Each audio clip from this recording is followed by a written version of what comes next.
¿Ya? Entonces, hoy nos toca hablar acerca de... Hola Fabricio, ¿cómo estás? Buenas tardes. Hoy día nos toca hablar acerca de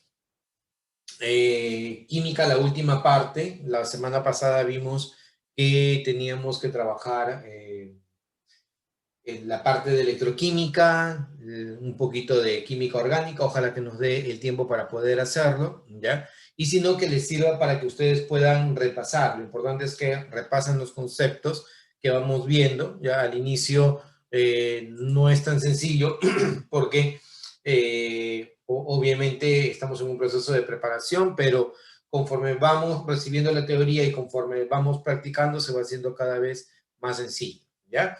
Entonces, empezamos con la primera pregunta del día de hoy. Nos dicen, determina el volumen total en litros de gas en condiciones normales que se libera en los ánodos de 10 celdas electrolíticas conectadas en serie y que contienen soluciones acuosas de nitrato de sodio 1 molar, ¿ya? Por el 1 molar cuando por el sistema pasa una corriente de 4 amperes durante 10 horas, ¿ya? Entonces, hay que recordar que un ejercicio similar vimos la última vez, ¿ya? Y hay que tener en cuenta que lo que me están diciendo es determine el volumen total del gas en condiciones normales que se libera en los ánodos, ¿ya? Esa palabrita ánodo es muy importante porque nos va a permitir saber qué gas se está liberando en ese electrodo, ¿ya? Entonces, 10 celdas electrolíticas conectadas en serie y contienen soluciones acuosas de nitrato de sodio. No, si recordamos, ¿ya?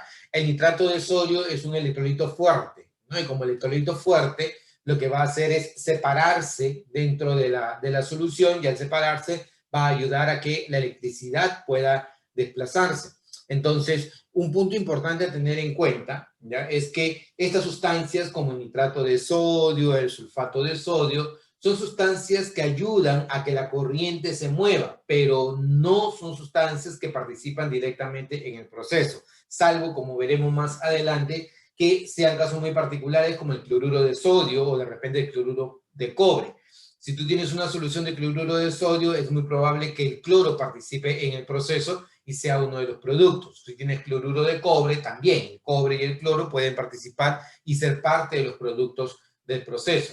Pero si a mí me dicen de repente sulfato de sodio, nitrato de sodio, carbonato de sodio o fosfato de sodio, por ejemplo, fosfato de potasio, esas son sustancias que, si bien es cierto, ayudan a que la electricidad pueda fluir, no son sustancias que participan directamente en el proceso, ¿ya? Entonces, en este caso, si me dicen que son gases que van a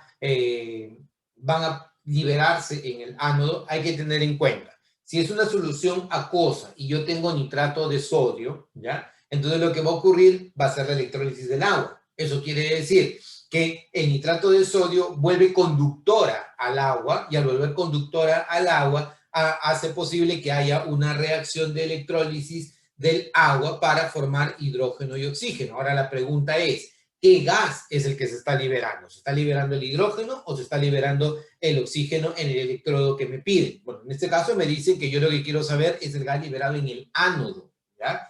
Entonces, en el ánodo, chicos, te pregunto, ¿quién se libera? ¿Oxígeno o se libera hidrógeno?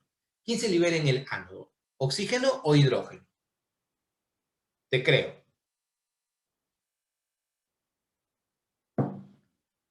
¿Lo recuerdas? No lo recuerdas. Excelente, Camila. Sí, muy bien, oxígeno. Claro, porque cuando nosotros hablamos de las electrólisis, excelente, excelente, Justin, vocal, vocal, consonante, consonante. Eso nosotros lo analizamos, lo recuerdas, cuando estábamos en el proceso de trabajo, nos decíamos, oye, ¿qué sustancias se van a liberar en cada electrodo? Bueno, ayuda el saber vocal, vocal, consonante, consonante. En el ánodo se va a liberar oxígeno y en el cátodo se va a liberar hidrógeno. ¿Por qué? Cátodo, consonante, hidrógeno, consonante.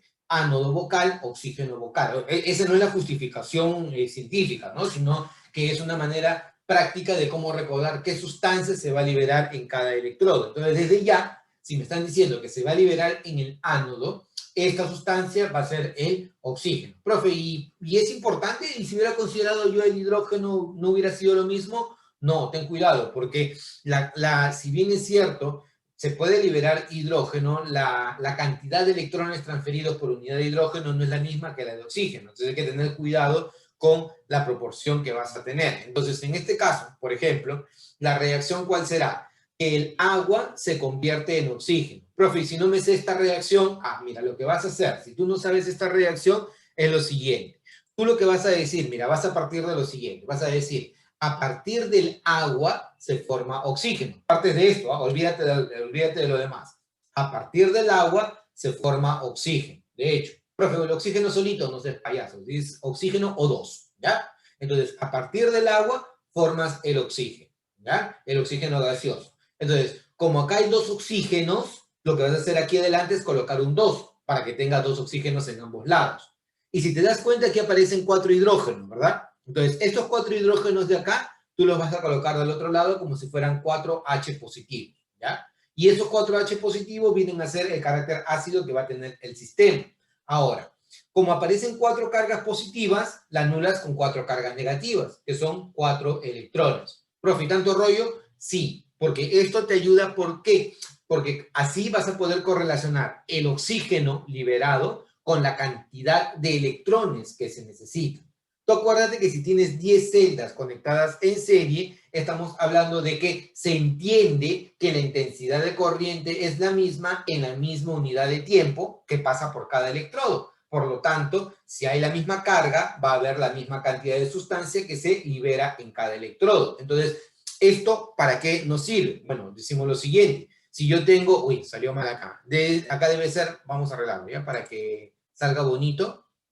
Si no, ya para el próximo ciclo me queda feo. A ustedes no les va a importar porque no van a estar en el próximo ciclo. Igual.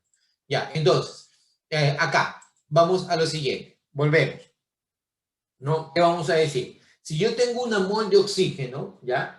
Esta mol de oxígeno me va a generar 4 mol de electrones, ¿cierto? Entonces, mira, oxígeno va a darme 4 mol de electrones. Entonces, acuérdate que una mol de electrones es un Faraday. Entonces, 4 mol de electrones, estamos hablando de 4 Faraday, ¿cierto? Sí, y acuérdate que un Faraday equivale a 96.500 Coulomb, que incluso es dato que te dan acá en el ejercicio. Un Faraday es 96.500 Coulomb. Entonces, un mol de oxígeno libera un mol de electrones, o 4 mol de electrones. Y como tengo 4 mol de electrones, estamos hablando de 4 Faraday. Entonces, ¿ahora qué hacemos? Yo voy a decir, si tuviera una sola celda, ¿qué es lo que va a pasar? Va a pasar que esta mol de oxígeno, nuevamente apareció el hidrógeno, qué peso este hidrógeno, ya. Entonces, si me dicen esto de acá, ya, vamos a decir que una mol de oxígeno en condiciones normales, ya, va a ser equivalente a decir 22,4 litros de oxígeno en condiciones normales, ¿no? Tú sabes que en condiciones normales una mol de cualquier gas equivale a 22,4 litros. Entonces, una mol de oxígeno equivale a 22,4 litros. Y si yo tengo 4 Faraday, estamos hablando de 4 por 96.500 Coulomb. Entonces, acabó prácticamente el problema. ¿Por qué? Porque a mí me dicen que yo tengo una corriente de 4 amperes durante 10 horas. Esa corriente va a ser la misma que va a pasar por todos los electrodos porque están conectados en serie. Y el tiempo va a ser el mismo. Entonces, si tengo la misma intensidad de corriente y tengo el mismo tiempo, voy a tener la misma carga. Porque acuérdate que la carga es el producto de la intensidad de corriente por el tiempo. Entonces, si yo tuviera una sola celda, ¿ya? En una sola celda, la carga será la intensidad de corriente por el tiempo que debe estar expresado en segundos. O sea, esas 10 horas las multiplico por 3.600 para que se transformen en segundos. ¿Ya? Ahora, despejando de aquí, ¿qué es lo que va a ocurrir? El volumen en condiciones normales es para una celda. Pero como acá me dicen que son 10 celdas, lo que yo voy a hacer es a todo este monstruito lo voy a multiplicar por 10. O sea, a 22,4 por 4 por 10 por 3.600 entre 4 por 96.500 lo multiplico por 10 para tener la cantidad de oxígeno liberado en estas 10 celdas. Entonces, ¿qué me está quedando? Simplemente operar, ¿no? Al operar vas a obtener tu respuesta. Entonces, ¿cuánto sale esto de acá? ¿Alguien ha hecho la operación? Porque mira, está facilito, ¿no? 4 con 4 se va, cerito con cerito se va, pi, multiplicas 100 por 22,4 entre 965 y debería salir tu respuesta. ¿Alguien ya le salió? Está trabajando, ¿verdad? Está en su calculadora ahí haciendo las equivalentes. ¿No les ha salido? No lo han trabajado, no lo están haciendo siquiera. Ya, 83,56. Ahora vamos a ver si es cierto. Excelente. 83,56 litros de oxígeno. Claro. Si hubieras considerado una celda, te hubiera salido 8,356 litros, ¿verdad? Pero como estás considerando 10 celdas, lo multiplicas por 10 y eso debe salir tu respuesta. Entonces, alternativa, la clave C, ¿ya? Profe, lo puedo hacer por la segunda ley de Faraday. La semana pasada ya le comenté, la segunda ley de Faraday no existe, ¿ya? Ese es un invento del sistema preuniversitario. Tú hablas de la ley de Faraday que te habla de que la cantidad de sustancia que se deposita o se libera en un electrodo es proporcional a la cantidad de electricidad que pasa por dicho electrodo. ¿Ya? Lo que típicamente mencionan en las academias preuniversitarias como la segunda ley de Faraday es cuando tienes celdas conectadas en serie. Eso no tiene nada que ver. Eso es solamente saber que si tienes intensidad de corriente, que es la misma, que pasa en la misma unidad de tiempo, va a ser la misma cantidad de carga que pasa a través de cada una de ellos. ¿No? No hay que inventarnos más cosas porque si no nos llenamos la cabeza de fórmulas, conceptos y muchos de ellos no son del todo correctos. ¿Ya? Entonces, alternativa para este caso sería la letra C. ¿Ya? Siguiente pregunta. Dice, indique verdadero o falso en relación a las celdas electrolíticas. Electrólisis y celdas galvánicas es algo que viene bastante en admisión, ya por eso le estamos tomando el punto. Y como el examen de admisión se ha extendido, entonces nos sirve como para tener un buen punto de referencia y repasar y reforzar un poquito más estos conceptos. Me dice, indique verdadero o falso en relación a las celdas electrolíticas. En el cátodo se produce la reducción y en el ánodo la oxidación, ¿ya? En estas celdas se efectúan las reacciones redox no espontáneas. Los electrones se desplazan del cátodo al ánodo por el circuito externo. Entonces, chicos, pregunta. Esto es ya al ojo. En el cátodo se produce la reducción y en el ánodo la oxidación. Vamos, chicos, ¿ustedes qué dicen? ¿Verdadero o falso? En el cátodo la reducción, en el ánodo la oxidación. ¿Verdadero o falso? A ver, Justin. Ya, en el cátodo la reducción. Claro. Lo que vimos es un momento, ¿no? Vocal, vocal, consonante, consonante. Cátodo, reducción, ánodo, oxidación. Se acabó, ¿no? Entonces, de hecho, cátodo, oxidación, ánodo, reducción, lo primero debe ser correcto. Lo primero es verdadero. En el cátodo ocurre la reducción, en el ánodo ocurre la oxidación. El cátodo es negativo, el ánodo es positivo. Profe, ¿cómo lo sé? Porque, si tú recuerdas, hacia el cátodo se dirigen los cationes. Si el catión es positivo, el cátodo es negativo. Y hacia el ánodo se dirigen los aniones. Entonces, si el anión es negativo, el ánodo es positivo. Esa es una forma de cómo rápidamente verificar cuál es el signo de los electrones, porque te van a querer tranquear, ¿ya? Pero como tú eres un alumno unidemia, no van a lograr hacerlo, ¿ya? Entonces, lo primero sería cátodo, reducción, ánodo, oxidación, like. Dice, en estas celdas se efectúan las reacciones redox no espontáneas. A ver, chicos, reacciones redox no espontáneas, ¿verdadero o falso? ¿Qué tú dices? En estas reacciones son reacciones redox no espontáneas, ¿sí o no? ¿Verdadero o falso? Verdadero. Claro, excelente. En las celdas galvánicas ocurren reacciones espontáneas, en las celdas electrolíticas reacciones no espontáneas. Es más, necesitas una pila o batería para que esto funcione. Si esto no tiene una pila o batería, no va a ocurrir el proceso. Necesitas una fuente de corriente continua que produzca el flujo de electrones desde el ánodo hacia el cátodo para que pueda ocurrir la reacción redox, ¿ya? Entonces, para este caso dice, en estas celdas se efectúan las reacciones redox no espontáneas, like, también like, ¿ya? Dice, los electrones se desplazan del cátodo al ánodo por el circuito externo. Chicos, los electrones van desde el cátodo hacia el ánodo. ¿De dónde van los electrones? Desde el ánodo hacia el cátodo, ¿cierto? Por lo tanto, esa última alternativa no es correcta, ¿no? Entonces, la primera es verdadero, lo segundo es verdadero y lo último es falso. Los electrones siempre se desplazan desde el ánodo, donde ocurre la oxidación, pérdida de electrones, hacia la reducción. Es más, mira, aquí dice recorrido de los electrones. Van desde el ánodo hacia el cátodo por el circuito externo. Ten bastante cuidado, por el circuito externo, ¿ya? Entonces, en este caso marcarías verdadero, verdadero, falso, alternativa de respuesta, la letra B. Esa es tu respuesta, letra B, ¿ya? Preguntas, consultas, comentarios a través del chat o si deseas abres el micrófono, no hay ningún problema, ¿ya? Continuemos. Dice, respecto a las celdas electrolíticas, indique verdadero o falso según corresponda. Primero, en las celdas electrolíticas debe haber iones en el equilibrio o solución para que haya flujo de corriente. Alternativa número 1. Alternativa 2. En el electrodo negativo ocurre la reducción. Alternativa 3. Los electrodos que la constituyen se encuentran conectados a una fuente de corriente continua, una fuente eléctrica continua. En el ánodo ocurre la reducción y se refieren electrones de la especie química hacia dicho electrodo. ¿Ya? A ver, analicemos, chicos, ¿ya? Analicemos. Lo primero, en las celdas electrolíticas debe haber iones en el equilibrio o solución para que haya flujo de corriente. ¿Qué tú dices? ¿Sí o no? Responde sí o no. No responde verdadero o falso. ¿Sí o no?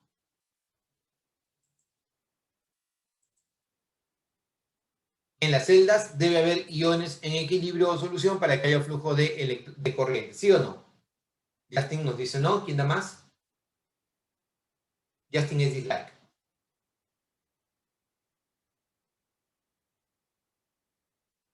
¿Sí o no? Uy, Camila dice sí. Uy, por lo menos necesitamos un sí más o uno más para poder llegar a la conclusión.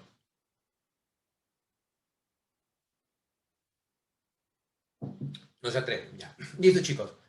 Pregunta, ¿qué aparece acá? ¿Qué ves acá en la celda electrolítica? ¿Ves iones? ¿No? O sea, ¿qué es lo que ocurre? Tú recuerda que si, por ejemplo, vamos a ponernos en el caso más común, electrólisis del agua. ¿El agua es buena o es mala conductora de la electricidad?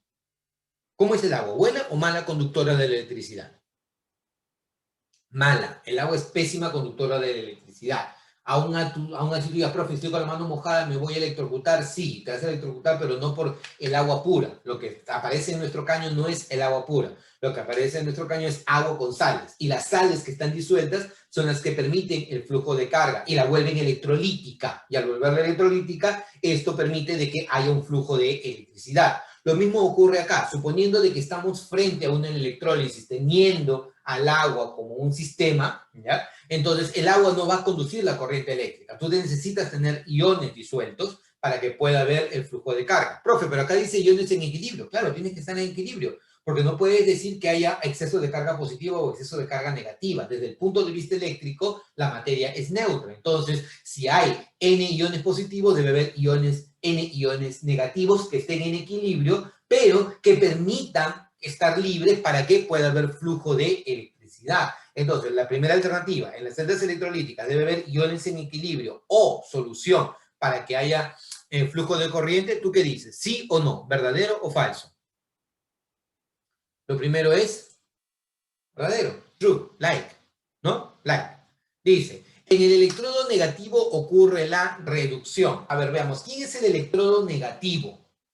¿El electrodo negativo es el ánodo o es el cátodo? Profe, no me acuerdo. Bueno, si es un electrodo negativo, hacia el electrodo negativo va lo positivo. ¿Quiénes son los positivos? Los cationes. Entonces, si los cationes van hacia el electrodo negativo se llama cátodo. Y si el catión es positivo, el electrodo negativo es el cátodo. Y en el cátodo, ¿qué ocurre? ¿Oxidación o reducción, chicos? ¿Qué ocurre en el cátodo? ¿Oxidación o reducción?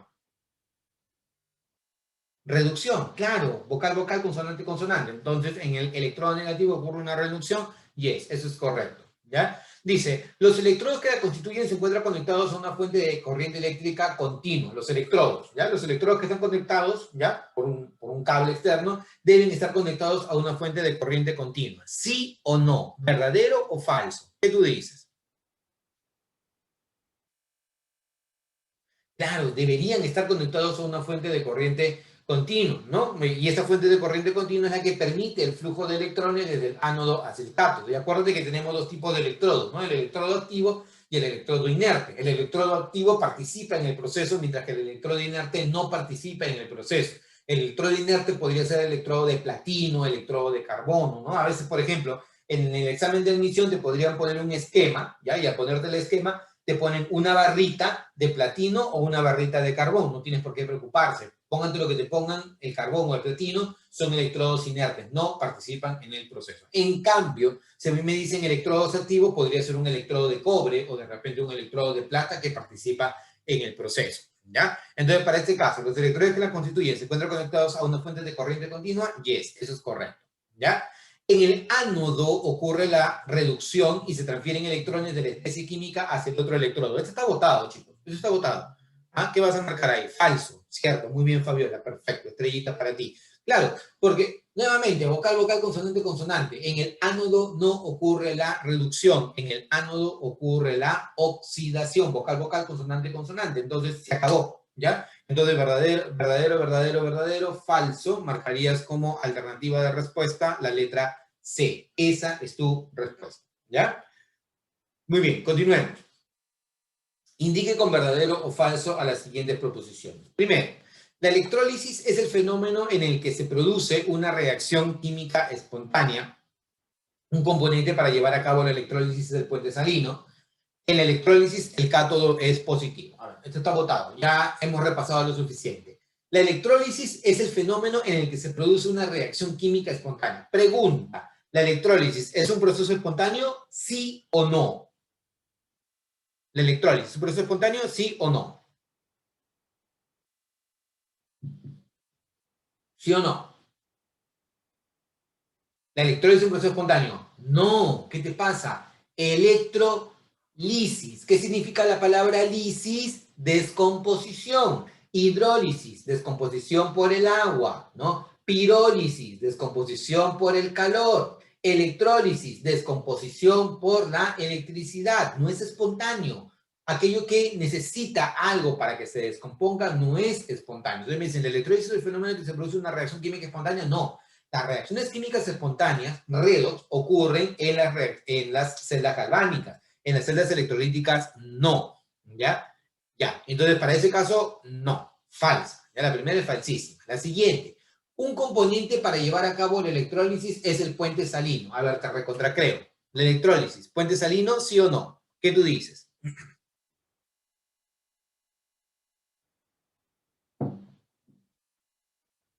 Oye, ¿y dónde está el puente salino acá? Ya te estoy diciendo, te voy a mandar virus, ¿eh? Te voy a mandar un troyano, te voy a mandar a través del WhatsApp. No hay puente salino. ¿El puente salino dónde aparece? ¿En qué tipo de celdas? En las celdas galvánicas. Todas las celdas galvánicas son procesos espontáneos y para que se dé esa espontaneidad del proceso, sí necesita un puente salino. Acá no. El puente salino, tú acuérdate, y lo vamos a ver en su momento, permite, primero, mantener el contacto eléctrico entre ambas soluciones, si hablamos de las celdas galvánicas, ¿no? Evitar el contacto mecánico, o sea, evitar que ambas soluciones se mezclen. Y tercero, mantener la neutralidad eléctrica, ¿no? Porque hay un flujo de iones desde el interior para evitar de que se acumulen cargas en cada uno de ellos. Entonces, no es necesario el puente salino en una electrólisis. Por lo tanto, no.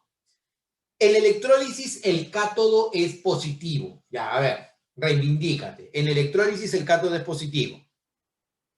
Claro, en la electrólisis, el cátodo no es positivo. En la electrólisis, el cátodo es negativo. Por lo tanto, falsa, falsa, falsa. Todas son falsas. Alternativa, la letra D. Esa es tu respuesta. ¿Ya? Muy bien. Continuemos. Señale lo correcto respecto a la electrólisis de cloruro de sodio acuoso, ¿ya? Concentrado. Eso es lo que te decía hace un momento, ¿no? O sea, si me hablan de cloruro de sodio acuoso, ¿ya? Es que al agua yo le agregué cloruro de sodio. ¿Por qué? Porque el agua, como es pésima conductora de la electricidad, no va a permitir el flujo de los electrones. Entonces, ¿qué hago? Le agrego un electrolito. En este caso, el electrolito va a ser el cloruro de sodio. Pero hay que tener cuidado, ¿no? Porque, o sea, hay electrolitos que participan en el proceso y electrolitos que no. Por ejemplo, en el caso número 1, en el primer ejercicio que analizamos, el electrolito, ¿te acuerdas? Era el nitrato de sodio, ¿cierto? Entonces, el nitrato de sodio no tendría por qué preocuparme porque no va a participar en el proceso. Pero acá, sí, me dicen que yo tengo cloruro de sodio acuoso y concentrado, ¿ya? Y eso te lo va a preguntar siempre admisión, ¿ya? Te van a preguntar cloruro de sodio acuoso concentrado, cloruro de sodio acuoso diluido o ácido clorhídrico concentrado. ¿Por qué? Porque el cloro, si está concentrado, sí participa en el proceso, ¿ya? Entonces, si tú tienes cloruro de sodio acuoso y concentrado, lo que va a ocurrir es que en el cátodo, ¿ya? Se va a formar hidrógeno, pero en el ánodo se va a formar cloro. Profe, ¿no se forma oxígeno? Si es que no estuviera el cloro concentrado, sí se forma oxígeno. Pero como está el cloro concentrado, no se forma oxígeno, se forma el cloro. Entonces, el producto que se da en el cátodo va a ser el hidrógeno y el producto que se da en el ánodo va a ser el cloro. Entonces me dice, uno de los productos formados es el hidróxido de sodio. Bueno, ¿cómo llego a esa conclusión? En el ánodo, el cloruro se convierte en cloro y en el cátodo, el agua se convierte en hidrógeno y libera dos grupos OH. Esto sí sería bueno que lo practiques, ¿no? Ahora que llegues, ahora que vayas a practicar, ¿no? Practica la semirreacción, ¿ya? Practicar la semirreacción significa, yo sé que el agua me va a dar hidrógeno, pero dos hidrógenos con dos OH corresponde a dos agüitas, ¿ya? Así facilito. Mira, yo sé que el agua me da hidrógeno, pero dos hidrógenos con dos OH me da dos agüitas y listo. Lo que va a pasar es que como acá tienes dos cargas negativas, lo compensas con dos electrones acá. Y listo, cerrado el problema. Sumas ambas reacciones, dos electrones con dos electrones, chin chin se va, ¿ya? Y te va a quedar que dos iones cloruro más dos moléculas de agua genera cloro gaseoso, hidrógeno gaseoso y además hidróxido, el ion hidróxido. Pero como hay iones sodio en la solución, dos iones sodio compensan a estos dos cloruros para formar cloruro de sodio, y esos mismos dos iones sodios compensan a estos dos grupos OH para formar hidróxido de sodio. Por lo tanto, tu reacción sería esta. Uno de tus productos va a ser el hidróxido de sodio. Yes, esa va a ser uno de tus productos. Dice, ¿en el cátodo se produce la reducción del sodio? No, al sodio no le pasa absolutamente nada. ¿En el ánodo se produce hidrógeno gaseoso? No, en el ánodo lo que se produce es cloro. ¿En el cátodo se obtiene cloro? No, en el cátodo se obtiene hidrógeno. No es correcto. ¿En el ánodo se produce oxígeno gaseoso? Si es que no estuviera el cloro concentrado, sí. Pero como está el cloro concentrado, se produce cloro y no se produce oxígeno. Por lo tanto, esa alternativa o la alternativa correcta sería la letra A. Esa es tu respuesta. ¿Ya? Continuemos. Dice, durante la electrólisis del agua acidulada, es incorrecto afirmar que, ya. Vuelvo a preguntar, ¿el agua es buena o es mala conductora de la electricidad? Mala. Perfecto, ya, partimos de eso. Segundo, me dicen agua acidulada, pero no me dicen con qué yo la he acidulado. En algún momento me mencionan que lo acidulado con ácido clorhídrico, o sea, ¿está el cloro presente? ¿Está el cloro presente, sí o no?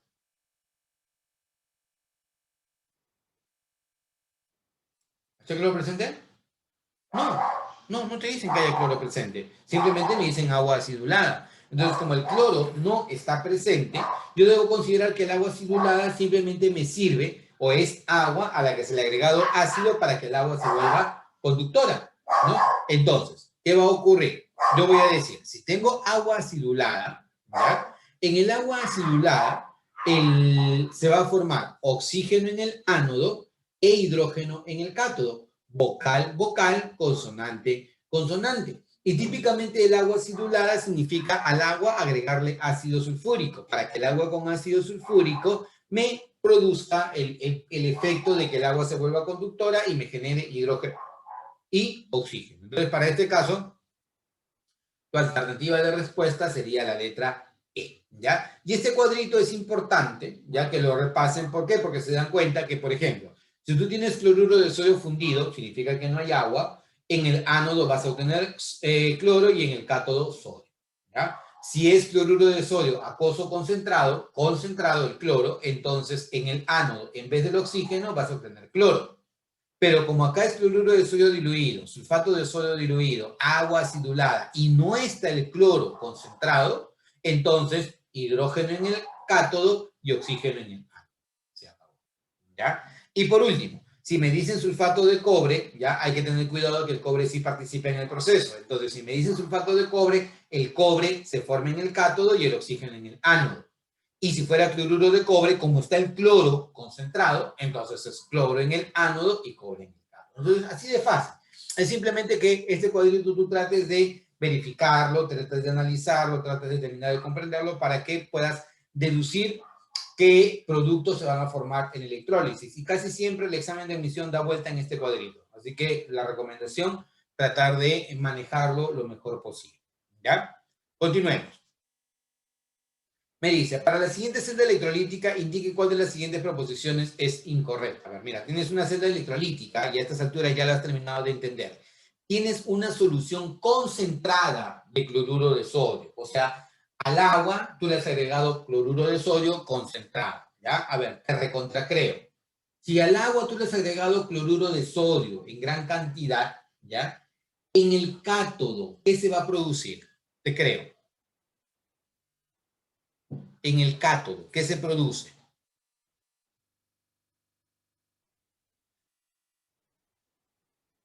Oye, habla, en el cátodo, ¿qué se produce?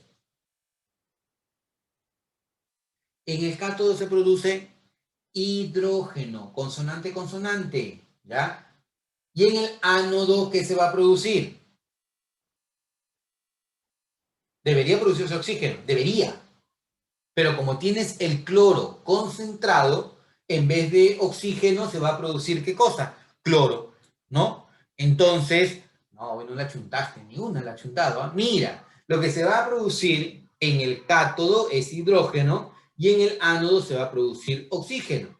Entonces me dicen, para la siguiente celda electrolítica, indique cuál de las siguientes proposiciones es incorrecta. Dice, los iones cloruro migran hacia el ánodo. El ion cloruro migra hacia el ánodo, eso es correcto. En el cátodo se genera hidrógeno, consonante, consonante, ¿cierto? Eso es correcto. El ion cloruro se reduce, no, el ion cloruro no se reduce, el ion cloruro se oxida. Mira, el ion cloruro se convierte en cloro gaseoso y el proceso es oxidación, ¿ya?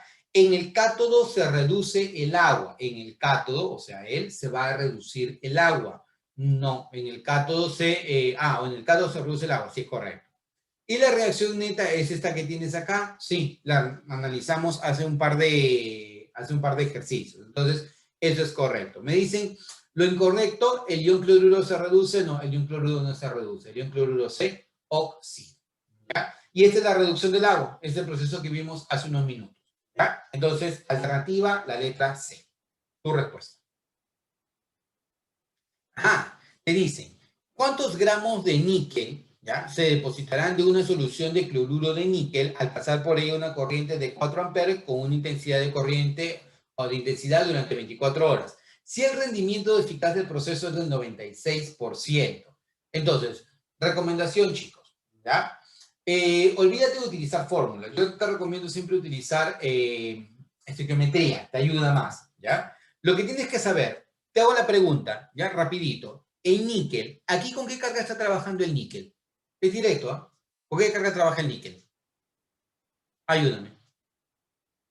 Más 2. Excelente, Elías. Acá el níquel está trabajando con carga más 2. ¿Ya? Entonces significa que el níquel de carga más 2 está ganando un par de electrones y se va a convertir en níquel. Y profe, ¿por qué el níquel? Porque te preguntan, bueno, ¿cuántos gramos de níquel se depositarán? ¿Y de dónde proviene el níquel? De acá. Entonces yo tengo que ver, oye, el níquel está trabajando aquí con carga más 2, pero yo necesito que el níquel con carga más 2 se convierta en níquel, ¿ya? Metálico, ¿ya? Para que poder saber cuál es su masa. Entonces, tu reacción sería esta. El níquel con carga más 2 gana un par de electrones y se convierte en níquel metálico. ¿Ya? Ahora, como tienes una relación que 2 mol de electrones genera 1 mol de níquel, entonces se debe cumplir. 2 mol de electrones me genera 1 mol de níquel. Pero recuerda que 1 mol de electrones es un Faraday. 1 mol de electrones es un Faraday. 2 mol de electrones, 2 Faraday. ¿Y cada Faraday a cuánto equivale en Coulomb, chicos? Un Faraday a cuánto equivale en Coulomb. ¿Cuánto? A 96.500 Coulomb. Entonces, si tú tienes 2 mol de electrones, lo que vas a tener es 2 Faraday o 2 por 96.500 Coulomb. Y 1 mol de níquel equivale a 59 gramos. Profe, ¿dónde saca esto? Acá te dice, mira, si la masa atómica de níquel es 59, 1 mol debe tener 59 gramos. Ahora, si esto es así, tú vas a decir, yo quiero saber qué masa se genera por este amperaje durante este tiempo. O sea, 4 amperes por 24 horas, pero las horas las debo transformar en segundos. Y para transformar en segundos lo multiplico por 3.600. Entonces vas a decir, 4 por 24 por 3.600 me va a dar la masa que se genera de níquel. ¿Ya? Despejas, ¿ya? Haces tu despeje matemático, la matemática ya es cosa de ustedes, ¿no? Y obtienes la masa. ¿Cuánto es la masa? 105,65 gramos de níquel. Eso es lo que hubieras obtenido de níquel suponiendo que tu eficiencia del proceso es del 100%. Pero ¿la eficiencia del proceso es del 100%, chicos? No. La eficiencia del proceso te dicen que es del 96%. Entonces vas a decir, bueno, teóricamente voy a recuperar 105,65 suponiendo que el proceso tiene una eficiencia del 100%. Pero como la eficiencia en realidad es del 96%, ¿qué masa es la que espero obtener? Despejas y obtienes que X vale 101,42 gramos de níquel. Esto coincide con tu alternativa de respuesta, la letra C.